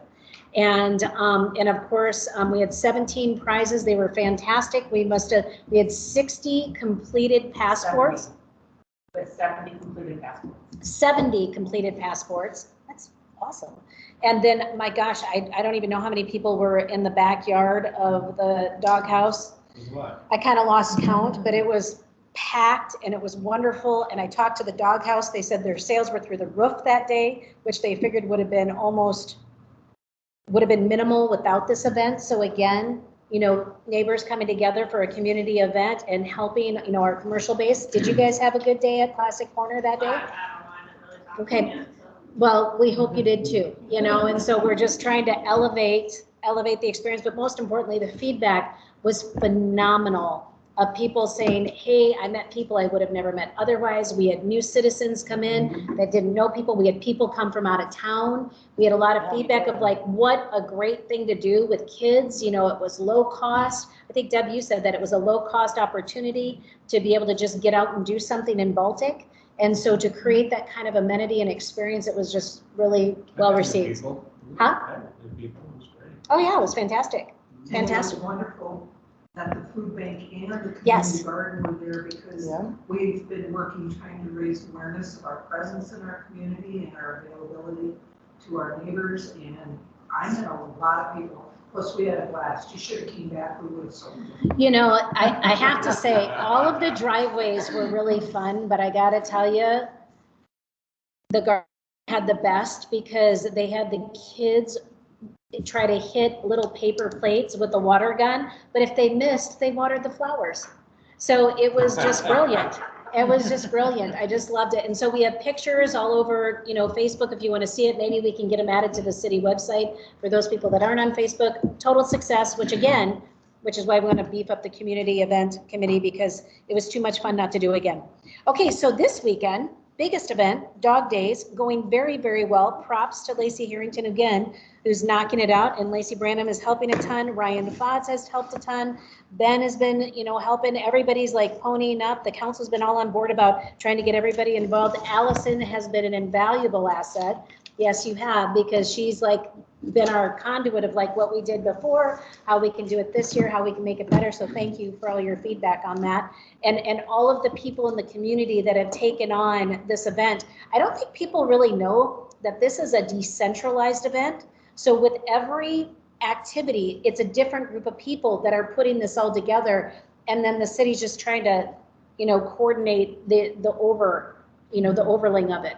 And so lots and lots of people that are going to make this weekend amazing, very excited about it. We've already handled the street shutdown. Fireworks are going to be Friday night. We have a fireworks permit we have to approve. Do we have that? Make a motion to approve. Okay, so we have a first to approve the fireworks permit. I'll second. Ryan's on the first, Nikki's on the second. All those in favor say aye. Aye. Any opposed? Okay, I think we went over that last time too, so you guys, it's the second time we've talked about it. All right, so approved, we got that done, so everybody watching for that, tell all your friends and family to come over. Legal updates, what do we got, John? Would you like the abbreviated or the unabridged chicken report? I think we should all sit and listen to his 5 pages of notes while John Hughes went to an official, what was it called again? Well, it was sponsored by Dakota Rural Action, and it was a program put on by Stephanie Peterson, who has a business called Fruit of the Coop. Lest you think she is a lightweight in the world of chickens, she delivers 2,400 eggs each week to 10 to 15 Sioux Falls restaurants. That's amazing. She has 175 laying hens. Wow. And she is a fountain of knowledge. She worked for one or more of our Congress people for 20 years in DC. And she is active in working with communities that want chicken ordinances. So she's an absolute wealth of knowledge. She, among many other things, mentioned a website, and anyone listening or here that's interested will want to go to backyardchickens.com. It's a vast chicken resource website. She also mentioned 2 Facebook pages. One is the South Dakota Poultry Exchange. The other is the Sioux Falls Chicken Tenders.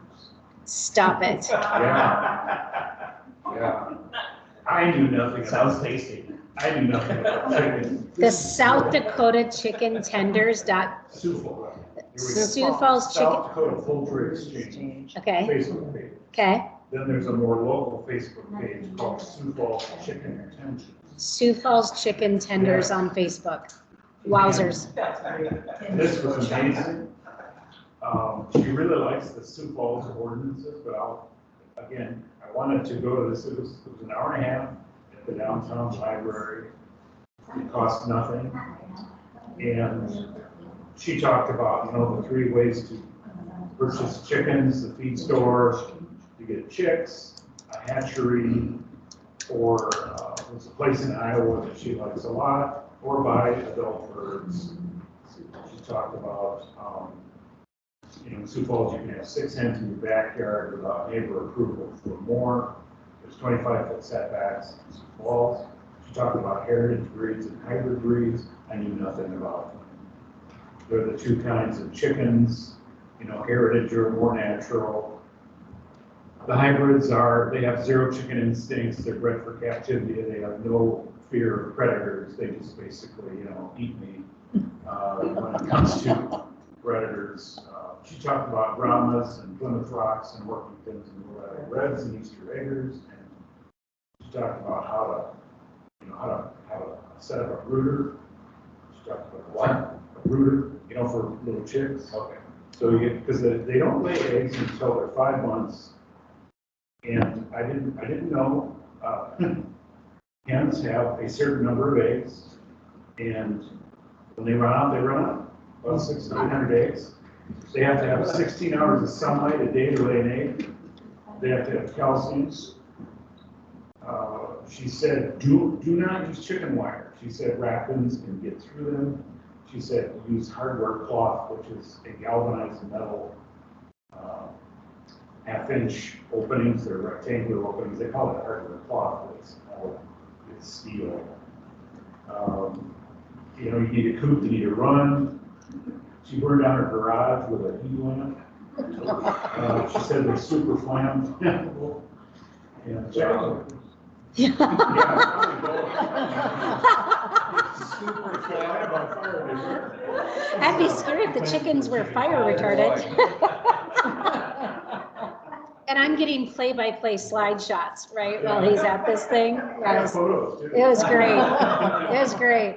I kind of got excited about this. He did. He was very excited. I learned about something called bumblefoot, which is when chickens have to run on hard surfaces. It's really bad. I did not know that chickens poop all night long on the roost. That's why they work out the gizzard thing. They poop all night. So she has some really catching boards. And wow, this is the person to go to. She talked about how to keep rodents out of the coop by putting your food and water outside the coop. And she talked about using pine shavings and So she just do events like this publicly for fun, or? well, okay, now she does teach a veterinary class to take care of chickens, which Oh, is sign up for. It's if you have more than 6 birds, she will teach, and I imagine there's a charge for it. I don't know. It might be But- something we could pass this. I love that. We bring her out in here, anybody that's interested, have them come in and sit, do a little presentation. I love that. Learn a lot. She's a delightful person. She really is. I mean, she's just really. Tell her she can't bring any heat lamps. Okay, now, I did not know raccoons, possums, and hawks are the main problems. Roosters, of course, we wouldn't allow them, but she said roosters act as a sentinel. They can sacrifice themselves. Hilarious. She said that raccoons go for sport, makes some weasels kill 1 bird per night, drain the blood, and they leave the body. So they're vampires. Yeah. That's gross. And if you want to kill your chickens, give them raw potatoes. Really? That'll do them in. Yeah. They love pumpkins. I learned about dust baths. I'm gonna take one right home. John, you look like you're a better man for attending this event. My horizons. I'm connected to the earth now. I can only imagine. We'll just make sure you don't get bumblefoot. I'm retiring. I'm going to raise chickens. I want pictures. Well, I don't know if we can quite top anything other than your chicken report. Is there anything else you could possibly add to that I have a new besides spark. ranch A new sauce? spark in my step. Why did the chicken cross the road? Don't be a chicken. Chickens, when the chicken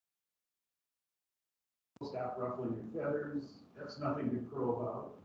Feather your nest, lay an egg. I mean, chickens are a big deal in our culture.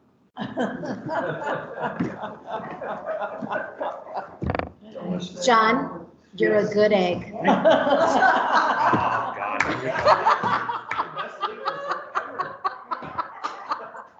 Okay, I think that's everything. When you're around. Is there any, I mean, it's not on the agenda. Is there any other Do I announcement? have egg on my face? Oh, my God.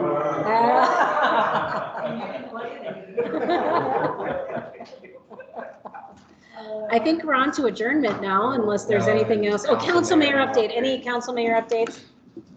How do you follow that? Do we do it, are we doing exec session on personnel? No, I gotta pay No. for Yeah, That was table. tabled. Unless you really want to have that No. quality time. No, let's scramble. Oh, I guess we'll keep our sunny side up and move to adjournment. What do you guys think? Second. That's a very soft-boiled motion. Yeah. So we have Travis on the first, we have Ryan on the second. All those in favor say aye. Any opposed, say cock-a-doodle-doo. Motion passes. You guys, we had another meeting under the books. Have a great night, Baltic. Yeah.